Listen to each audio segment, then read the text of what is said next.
Bonjour à tous, bonjour et bienvenue dans cette nouvelle vidéo. Les amis, je commence par cette question.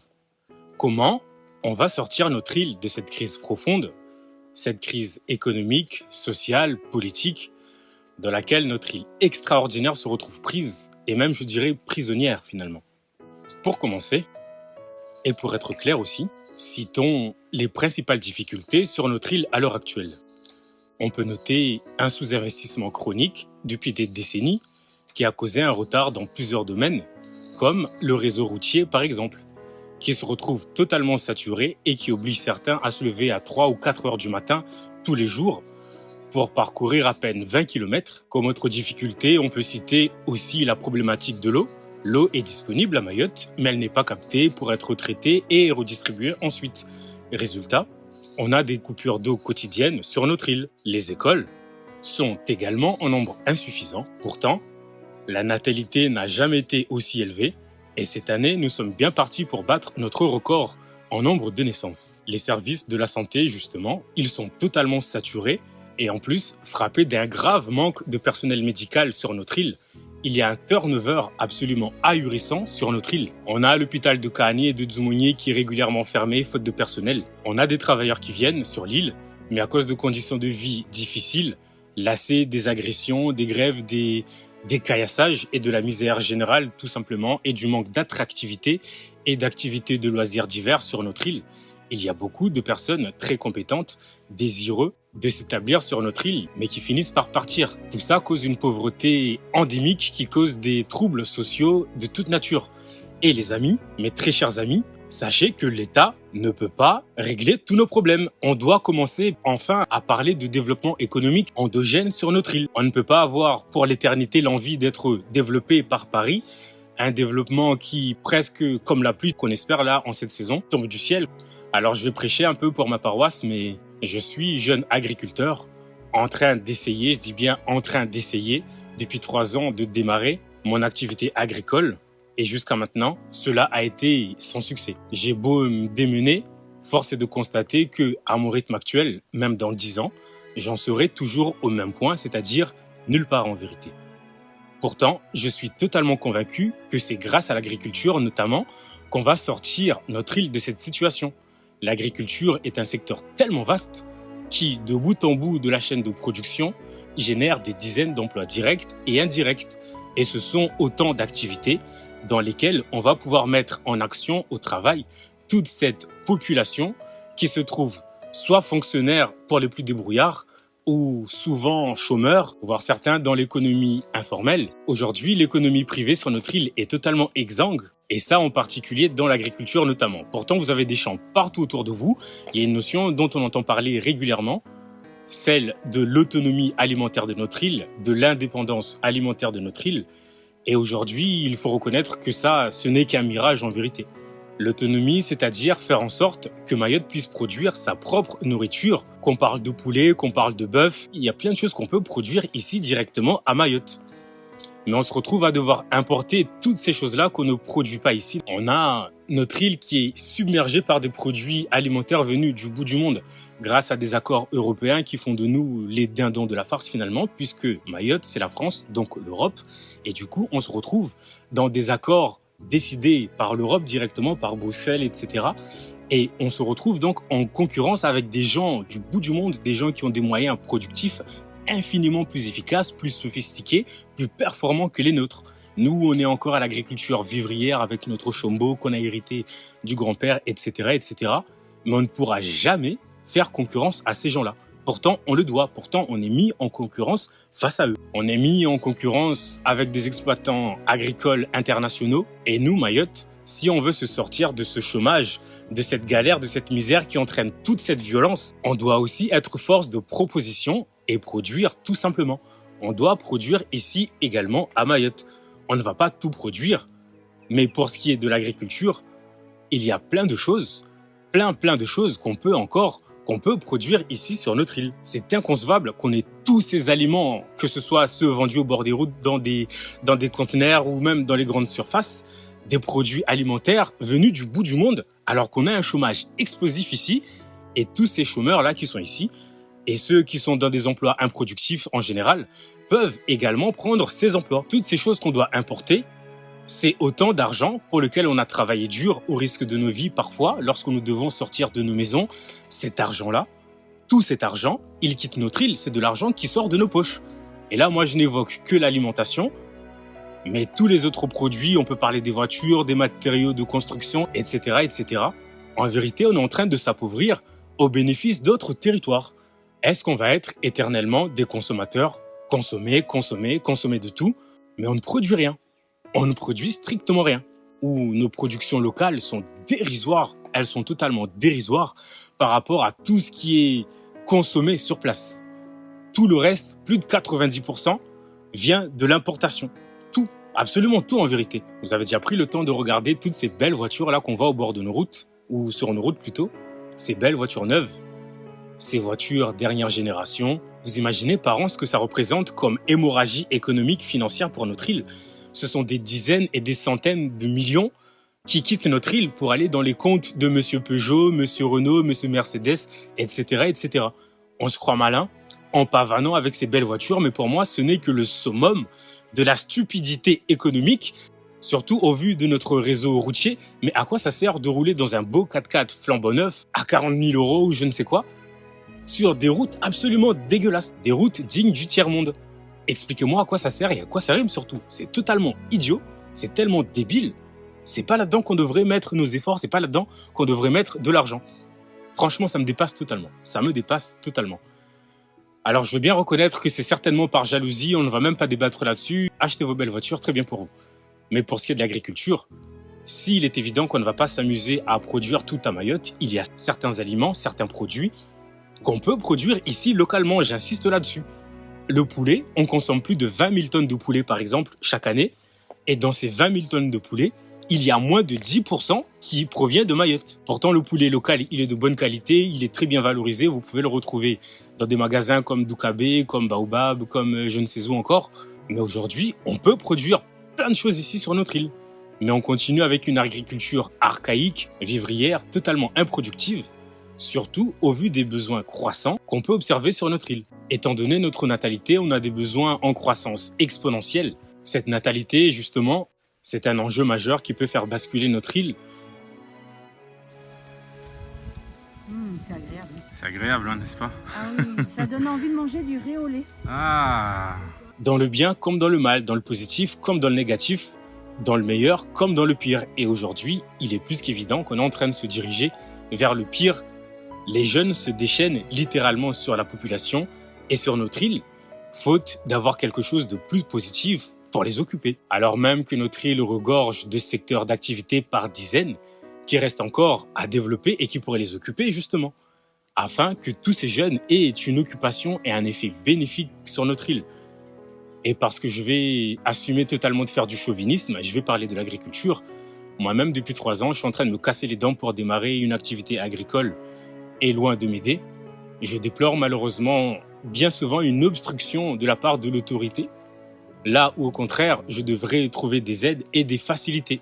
C'est vraiment dommage, je trouve ça totalement lamentable. Je rêve aujourd'hui de construire et de développer une ferme qui propose de l'agrotourisme, c'est-à-dire mettre un circuit du champ à l'assiette. Vous venez au champ, on se balade, on va cueillir quelques produits et ensuite on va les déguster directement à table lors d'un repas. Vous, par exemple, des visiteurs comme vous pouvez tout à fait réserver une journée à ma ferme et venir participer à une de ces journées, avec aussi en activité annexe sur l'exploitation, une tyrolienne ou même aménager un bassin directement, un bassin de baignade directement dans la zone. Aujourd'hui, tout ça est impossible comme je l'avais imaginé initialement. Tout ce que je vous raconte là est impossible à réaliser. Entre incompétence et envie de nuire ou juste un je m'en foutisme généralisé de la part des différents agents, des différentes administrations, ça aussi c'est une réalité. Toujours est-il qu'aujourd'hui j'ai toujours l'envie et je ressens encore la possibilité, l'opportunité de développer cette activité qui peut faire la différence sur notre île. Pour faire fonctionner toute cette infrastructure, cela ne va nécessiter pas moins de 8 personnes, une vraie petite PME donc, et je trouve que ça serait quelque chose de formidable, sauf qu'aujourd'hui, rien de tout ça ne peut voir le jour. Alors pourquoi? Je vais vous dire pourquoi. Premièrement, comme 80% des exploitants agricoles sur notre île, je n'ai pas la maîtrise foncière de mon terrain. C'est-à-dire, je n'ai pas de titre de propriété, je n'ai pas de bail de location. Aujourd'hui, ce terrain que j'occupe est officiellement une propriété légale du département, mais force est de constater que même le département n'a pas la pleine maîtrise de ce foncier, ce qui fait qu'aujourd'hui, je ne peux pas réellement obtenir un titre foncier, ni même être régularisé en obtenant simplement un bail. Pourtant, le département était bien d'accord. La démarche avait été initiée et tout était au feu vert, mais aujourd'hui, je suis bloqué pour des raisons administratives, notamment j'ai un conflit d'une tierce personne qui me réclame ce terrain, mais on ne va pas parler de ça aujourd'hui. Aujourd'hui, je ne vais pas pouvoir réaliser le projet-là, ce projet à l'échelle, ou plutôt de la manière que je l'avais imaginé. Aujourd'hui, notamment, pour pouvoir investir dans toutes ces infrastructures dont je vous ai parlé, il n'y a aucune banque qui va me financer tant que je n'ai pas les maîtrises foncières. Pourtant, est-ce que je peux produire aujourd'hui? La réponse est oui. Est-ce que je peux vendre? La réponse est oui. Est-ce que je peux recevoir des clients à mon exploitation? La réponse est oui. Mais malheureusement, toujours est-il qu'aujourd'hui, je ne dispose pas de moyens financiers suffisants qui me permettraient de réaliser tous ces investissements. Je navigue de CDD en CDD et bientôt là, j'ai un CDD qui se termine dans 6 ou 7 mois. Et aujourd'hui, je ne suis pas finançable par les banques, à l'heure actuelle en tout cas. Bref. Ce que je peux faire par contre tout de suite, c'est de produire donc et de permettre déjà à des visiteurs tels que vous, il y en a eu plein déjà qui sont venus, afin qu'ils puissent expérimenter, tester et aussi m'aider à rôder ce circuit du champ à l'assiette. C'est déjà un peu ce que j'ai commencé à faire et j'ai déjà connu un certain succès. Et très vite, je suis tombé face à une vérité. Pour pouvoir faire cet accueil, justement, les quantités que je parviens à produire dans mon champ, avec les moyens actuels dont je dispose, ne représentent pas 10% de ce que j'aurais besoin en vrai pour mener cette activité à temps plein. Et au passage, cette manière de proposer directement à table mes différents produits me permet de les valoriser 3 à 4 fois mieux par rapport au fait de les vendre en brut à des restaurants ou même à vous-même qui êtes en train de m'écouter. Je vous vends à vous aussi certains produits de temps en temps, mais en vrai, moi, mon vrai circuit économique sur lequel je veux vraiment développer l'activité, c'est celui qui consiste justement de vous recevoir au champ pour expérimenter toutes ces activités que je mets ici en place au fur et à mesure. Et donc, pour augmenter ma production immédiate, il me faut drastiquement augmenter ma productivité. Et pour ça, j'ai 2 possibilités. Embaucher une armée d'ouvriers agricoles pour faire ce travail à la main, ou alors m'équiper d'un moyen de production moderne, un micro-tracteur. Alors franchement, je vous dis la vérité, ce tracteur, j'en rêve depuis tellement longtemps qu'on pourrait presque dire que tous mes draps s'en souviennent. Oui, ça en est à ce point-là. Avec un tel équipement, mes rendements seraient multipliés au minimum par 10 en quelques mois.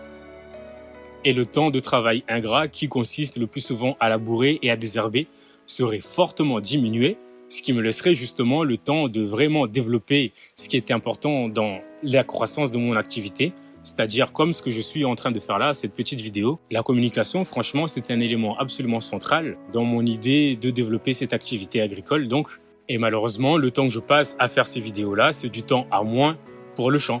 Avec mes moyens actuels dont je dispose, mes productions sont totalement dérisoires par rapport à mes besoins réels. Et ça, c'est frustrant.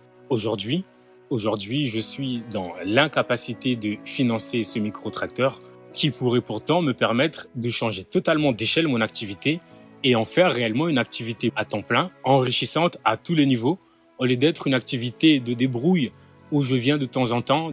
Pour financer ce tracteur, j'avais lancé il y a quelques mois une souscription et je me suis finalement ravisé. En fait, ma situation n'a pas tellement changé depuis cette époque, sinon qu'il me reste juste à peu près 6 mois de CDD avant de me retrouver au chômage. Et je ne peux donc pas souscrire à un crédit bancaire. Pourtant, mes besoins sont restés les mêmes.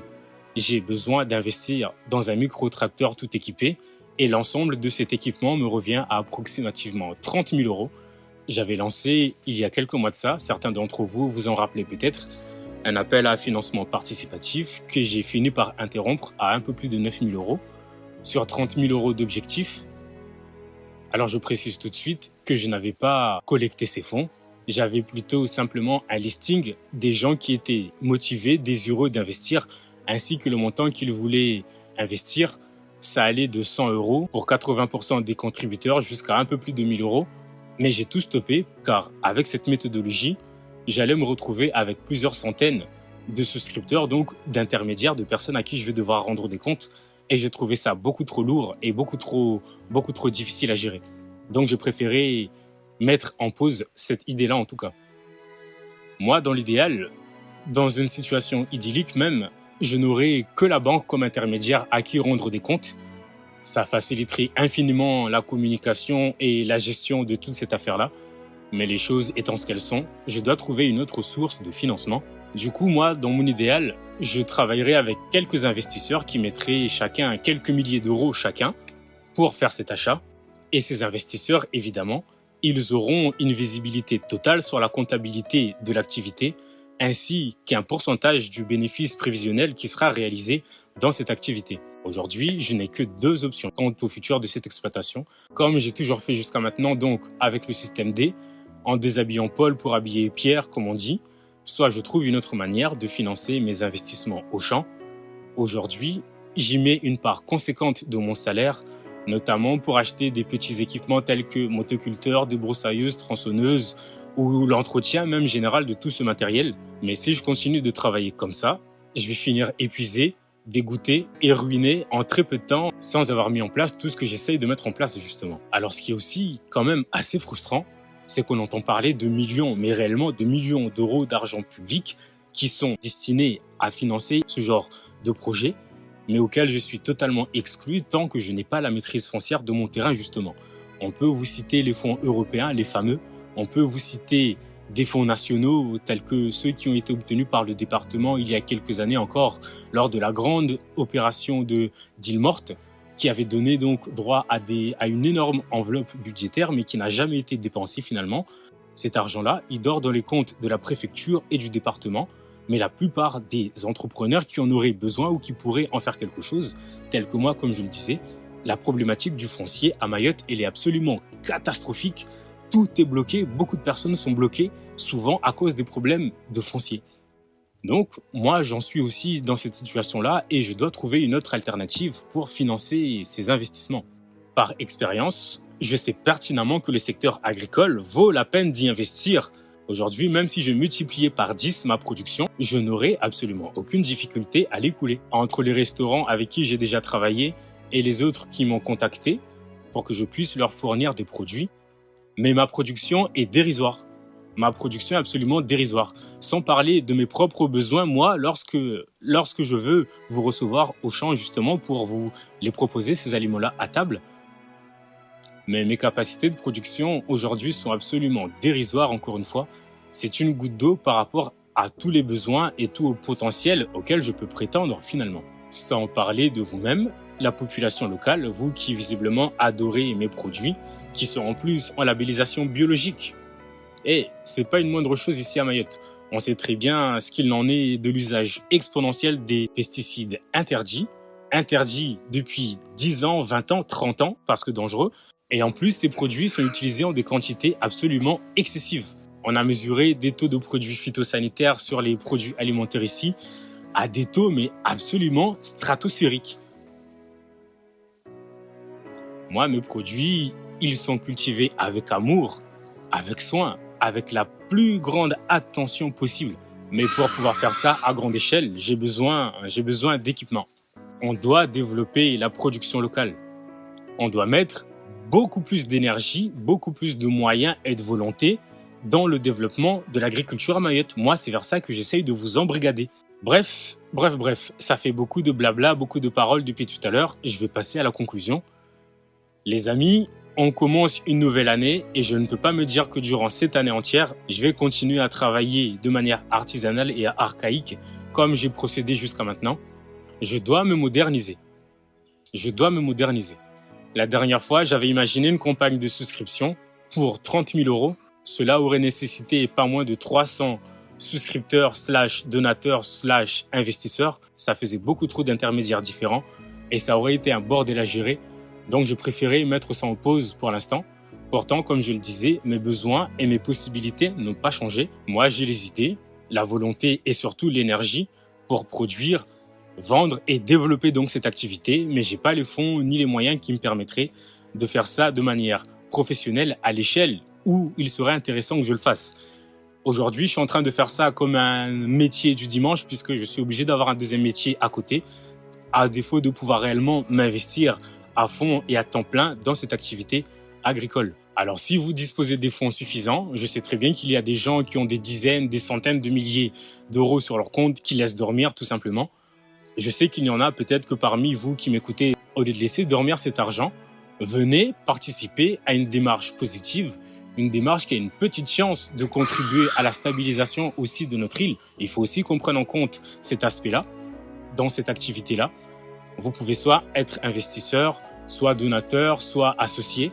Mais en tout cas, venez m'aider à franchir ce palier, car il est évident aujourd'hui que le corps institutionnel ne va pas m'aider, ni les banques, ni le département, ni je ne sais qui d'autre.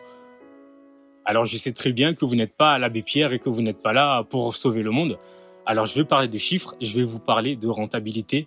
Le schéma hypothétique en tout cas que j'avais imaginé est le suivant, il est très simple. Comme j'ai dit, afin de mieux valoriser mes produits, je les propose directement à mon champ, à ma table donc. Je prends 30 € par visiteur et j'ambitionne d'accueillir 20 visiteurs par jour au champ, ce qui me ferait un chiffre d'affaires quotidien de 600 €. À raison de 20 jours comme ça où je reçois du public par mois, cela fait pas moins de 12 000 € de chiffre d'affaires potentiel. Alors je sais pertinemment que je ne vais pas faire 12 000 € directement, il y aura des hauts et des bas, mais par rapport au potentiel que je compte développer, par rapport au potentiel qu'il reste encore ici, à Mayotte, à capter 12 000 €, c'est dérisoire. Moi, c'est ça ma carotte en tout cas aujourd'hui, c'est ma carotte qui me fait avancer, qui me donne l'énergie, qui me fait tenir dans ces projets-là, qui m'aide à y canaliser tout mon temps et mon énergie et aussi mes finances, mes petites finances, mais le potentiel, il est quasiment infini. Mais aujourd'hui, ma limite aujourd'hui, c'est la quantité des aliments que je produis ici au champ. Et du coup, il faut que je sois capable de produire des aliments en des quantités beaucoup plus importantes. Et pour ça, je dois arrêter d'être au four et au moulin de la manière que je le fais là aujourd'hui. Je dois pouvoir produire. Je dois être capable de produire en des quantités beaucoup plus importantes. Et l'équipement qui ferait changer radicalement les choses, c'est évidemment l'achat de ces tracteurs. Cet investissement ferait toute la différence. Et pour vous en dire davantage, je vous propose de me contacter pour une visite à mon exploitation, pour vous rendre compte un petit peu de ce que je fais, de ce que j'ai fait déjà et de ce qu'il est encore possible de réaliser. Le potentiel, si je me donne autant de mal dans ce domaine, c'est que le potentiel, il est absolument exponentiel. Notre île, c'est comme un diamant brut qui reste encore à tailler. Je sais que c'est très risqué et qu'il y a plein de raisons, plein de prétextes pour ne pas agir, pour rester prostré dans la peur, dans la survie. Ou alors, est-ce qu'on prend le risque et on passe à l'action? Est-ce qu'on peut prendre le risque de passer à l'action et oser prendre le futur ou le développement de notre île en main? Ça, mes amis, c'est une de ces occasions. Sans reste passif, on attend le développement qui tombe du ciel, que ce soit la pluie qui vienne régler nos problèmes d'eau ou l'État qui vient investir dans le développement de structures X ou Y. Nous aussi, les habitants, on doit s'impliquer. Nous aussi, les amis, on doit s'impliquer. Alors, impliquons-nous. 10 personnes qui financent 3 000 € chacun et le compte y est. 10 personnes à hauteur de 3 000 € et le compte y est. Et ensuite, le budget est totalement bouclé. Cette activité-là, elle peut générer facilement 100 000 € dès la première année. Je suis convaincu. Mais pour vous en convaincre, c'est aussi ça qui est important. Je vous invite à me contacter et à venir ici au champ avec moi. 3 000 €, 10 personnes. Merci d'avoir suivi cette vidéo. N'hésitez pas à la partager autour de vous, à la liker et à la commenter, me donner vos avis évidemment sur tout ce dont j'ai parlé dans cette vidéo. Faisons que 2024 soit différent de 2023. Je vous dis à bientôt.